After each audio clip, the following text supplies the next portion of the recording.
అజ్ ఏమవుతుంది ours our you yours your he అనేది his ఇక్కడ కూడా హిస్ హర్ అనేది హర్స్ హర్ ఇట్ అనేది ఇట్స్ ఇట్స్ దే అనేది దేర్ దేర్ చూడాలి ఇవైతే మీకు క్లారిటీ ఉంది ఏది వీటిని సబ్జెక్ట్ ప్రొనౌన్స్ అంటాం వీటిని ఆబ్జెక్ట్ ప్రొనౌన్స్ అంటాం వీటిని పొజెసివ్ ప్రొనౌన్స్ అంటాం possessive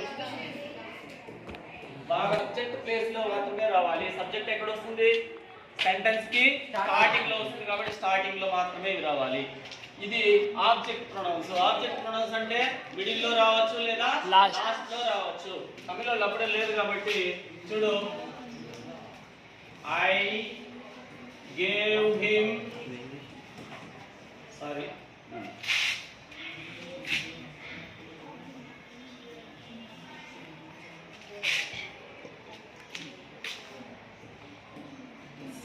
she gave me a book she gave me a book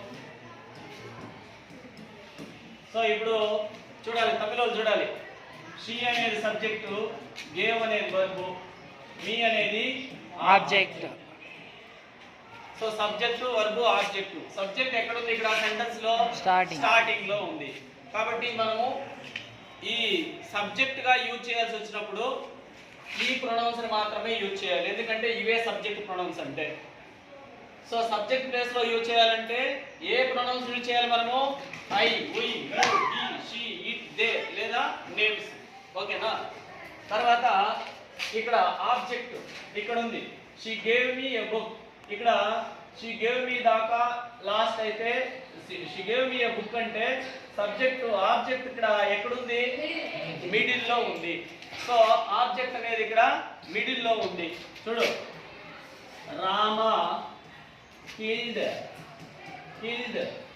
Ravana so ఇక్కడ చెప్పండి రామ అనేది సబ్జెక్టు కిల్డ్ అనేది వర్బ్ రావణ అనేది ఆబ్జెక్ట్ ఇది ఇక్కడతో సెంటెన్స్ ఎండ్ అయిపోయింది ఇప్పుడు ఎక్కడ ఉంది ఆబ్జెక్ట్ లాస్ట్ లో ఉంది అంటే ఆబ్జెక్ట్ అనేది సెంటర్ లో గానీ లేదా లాస్ట్ లో గానీ ఉంటుంది కాబట్టి మనం ఆబ్జెక్ట్ ప్రొనౌన్స్ యూజ్ చేసేటప్పుడు మిడిల్ లో గానీ లాస్ట్ లో గానీ యూజ్ చేయాలి అంతేగాని సబ్జెక్ట్ ప్లేస్ లో తీసుకొచ్చి ఐకి బదులుగా మీ అని యు కి బదులుగా అజ్ అని చెప్పేసి మనము రాయకూడదు సో చూడు we are students అని రాయాలి we are students అని రాయాలి ఇది రైట్ అవుతుంది we అనేది ప్రొనౌన్ ఇది సబ్జెక్ట్ ప్రొనౌన్ కాబట్టి we అనేది ఇక్కడ సబ్జెక్ట్ ప్లేస్ లోనే రాయాలి అట్లా కాకుండా ఈ ఆబ్జెక్ట్ ప్రొనౌన్ తీసుకొచ్చి we are students అనేది us are students అని రాస్తే రాంగ్ అవుతుంది us are students అని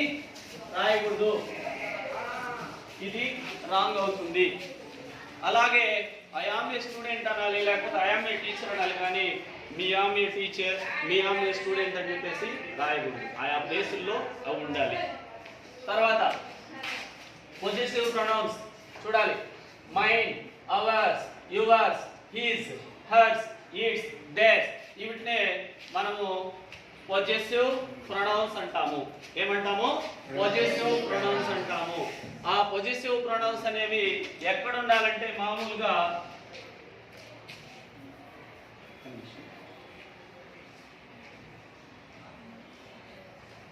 పొజెసివ్ ప్రొనౌన్స్ అనేవి సెంటెన్స్ కి లాస్ట్ లో ఉండాలి పొజెసివ్ ప్రొనౌన్స్ అనేవి ఎక్కడ ఉండాలి సెంటెన్స్ కి లాస్ట్ లో ఉండాలి ఫర్ ఎగ్జాంపుల్ ఇప్పుడు మైండ్ ఇప్పుడు పొజెసివ్ ప్రొనౌన్స్ అంటే ఏమంటే అప్పుడు ఏం చెప్తాను నేను సబ్జెక్ట్ ఓనర్షిప్ అని చెప్తాయి అవి సబ్జెక్ట్ ఓనర్షిప్ అంటే ఏమి ఇది నాది అది వాడిది ఇది వేరే వాళ్ళది అని చెప్తాను కదా the pen is mine the shirt is mine the mobile is mine నాది ఈ బుక్స్ వాళ్ళది ద బుక్స్ ఆర్ దే ఇలా చెప్పేటప్పుడు ఓనర్షిప్ అని చెప్పేటప్పుడు దాన్నే అవిటి కోసం యూజ్ చేసే ప్రొనౌన్స్ ని పొజెసివ్ ప్రొనౌన్స్ అంటాం. అలాంటివే ఇవి mine, ours, yours, his, hers, its, their, వీటిని పొజెసివ్ ప్రొనౌన్స్ అంటాం. ఇవి రాసేటప్పుడు ఆ పెన్ నాది లేదా ఆ మొబైల్ నాది అనాలంటే the mobile is mine, the mobile is mine. Mine అంటే నాది అని అర్థం. ఇలా రాయాలి. ద మొబైల్ ఈజ్ మైన్ అంటే ఈ పొజెసివ్ ప్రొనౌన్ అనేది సెంటెన్స్ కి లాస్ట్ లో రావాలి. నేను ఇప్పుడు ఎందుకు చెప్తానంటే ఇవన్నీ సబ్జెక్ట్ ప్లేస్ లో ఉండే సబ్జెక్ట్ ప్లేస్ లోనే ఉండాలి, ఆబ్జెక్ట్ ప్లేస్ లో ఉండే ఆబ్జెక్ట్ ప్లేస్ లోనే ఉండాలి, పొజెసివ్ ప్లేస్ లో ఉండేవి పొజెసివ్ ప్లేస్ లోనే ఉండాలి. అందుకే చెప్తాను ముఖ్యంగా దాన్ని ఐడెంటిఫై చేసేదానికి. ఇవి ఎందుకు సార్ ఎన్నిసార్లు చెప్తాడారంటే ఆయా ప్లేసులు మారకూడదు. ఈ సబ్జెక్ట్ ప్లేస్ లోనే ఉండాలి, ఆబ్జెక్ట్ ప్లేస్ లో ఉండాలి. ఆబ్జెక్ట్ ఎక్కడ ఉంటుంది? మిడిల్ లో ఉండొచ్చు లేదా లాస్ట్ లో ఉండొచ్చు, కానీ ఫస్ట్ లో మాత్రం ఇది రాకూడదు. ఇది మిడిల్ లో రాకూడదు, లాస్ట్ లో రాకూడదు, ఫస్ట్ లో మాత్రమే రావాలి. ఇది మిడిల్ లో రావచ్చు లేదా లాస్ట్ లో రావచ్చు.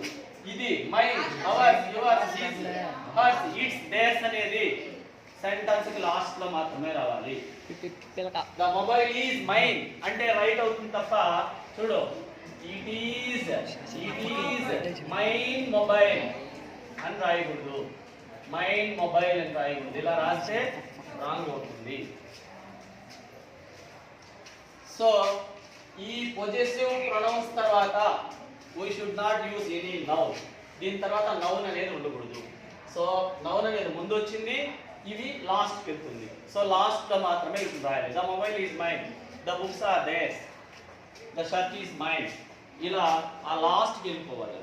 సో దాన్నే మనము పొజెసివ్ ప్రొనౌన్స్ అంటాము. ఓకేనా? ఇప్పుడు ఇక్కడ చూడండి my, our, your, his, her, its, their. చూడాలి బాగా. My, our, your, his, her, its, their. వీటినే ఇంగ్లీష్ లో పొజెసివ్ అడ్జెక్టివ్స్ అంటాము. ఏమంటాం దాన్ని? పొజెసివ్ అడ్జెక్టివ్స్ అంటాము. పొజెసివ్ అడ్జెక్టివ్స్ అంటే మనం ఇంతకు ముందు అడ్జెక్టివ్ గురించి చెప్పుకున్నాము. అడ్జెక్టివ్ వచ్చింది అంటే పక్కన ఏముంటుంది? నౌన్ ఉంటుంది. ఉంటుంది కాదు, ఉండి తీరాలి. కాబట్టి ఇవి పొజెసివ్ అడ్జెక్టివ్స్ అంటున్నాం. కాబట్టి my, our, your, his, her, its, their ఒక సెంటెన్స్ లో కానీ కనిపిస్తే కంపల్సరీ దాని పక్కన ఎవరు ఉండాలంటే నౌన్ ఉండాలి. అర్థమైందా? సో ఇప్పుడు ఫర్ ఎగ్జాంపుల్ చూడు, ఇంకోటి కూడా చెప్పాలి ఇక్కడ.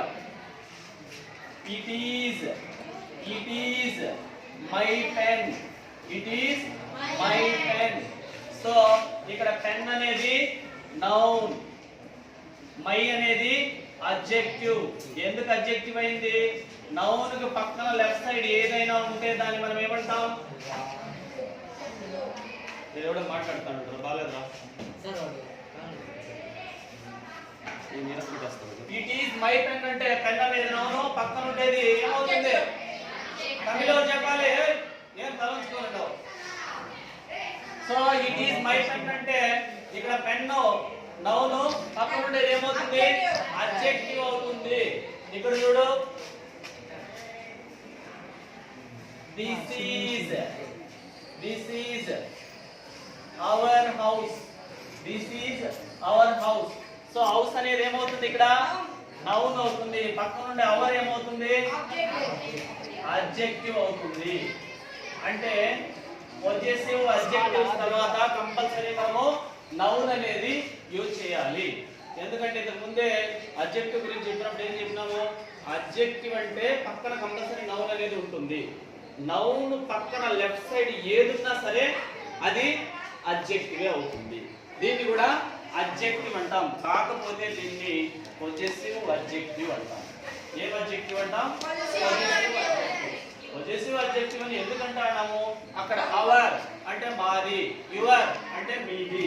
ఇలా ఈ పొజిటివ్నెస్ ని ఓనర్షిప్ అని చెప్తున్నాయి. కాబట్టి ఏం ప్రాబ్లం చెప్పు చెప్తా ఉంది. కాబట్టి ఓనర్షిప్ అని చెప్తా ఉంది. కాబట్టి వీటిని మనము పొజెసివ్ అడ్జెక్టివ్స్ అంటాం. పొజెసివ్ అడ్జెక్టివ్స్ అంటే ఏమేమి? My, our, your,